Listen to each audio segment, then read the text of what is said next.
আসসালামু আলাইকুম। কিছুদিন ধরেই সকালবেলা খুব ভোর থেকেই এত ঝকমকে রোদ ওঠে, বাইরের পরিবেশটা দেখতে খুবই ভালো লাগে, ঝলমলে রোদে ভরা। তো আজকে আমি আমার পছন্দের একটি রান্না নিয়ে চলে এলাম, মিষ্টি কুমড়া দিয়ে ইলিশ মাছটাই এমন, এর আষ্টেগুলো ছাড়া আর কিছুই ফেলতে ইচ্ছে করে না। সত্যি কথা, আর কিছু ফেলাই যায় না। এর মাথা, লেজ, কাংসা, এর পেটা সবই পুরোটাই খাওয়া যায়। তো এই ইলিশ মাছের মাথা লেজ দিয়ে আমি এটা করি আমার নিজের জন্য, এই রান্নাটা করি, যেহেতু বাচ্চারা এটা খেতে চায় না। আর খুব ইলিশ মাছ দিয়ে যেটাই রান্না করি সেটাই আসলে অনেক মজা হয়। এটা যারা রাঁধুনিরা আছে, পুরনো রাঁধুনিরা আছে, সবাই জানে।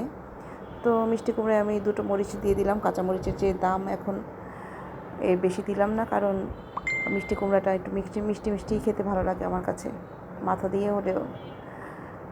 আর এই তো মিষ্টি কুমড়াটা আমি আজকে ভাজবো, এটাও আমার একটা প্রিয় খাবার। চাকচাক করে একটু হলুদ, মরিচ এবং হালকা একটু চিনি মিশিয়ে ভেজে, এটা খুবই মজা লাগে। আপনারা কে কীভাবে খেতে পছন্দ করেন, কে কে খান, কমেন্টে জানাবেন।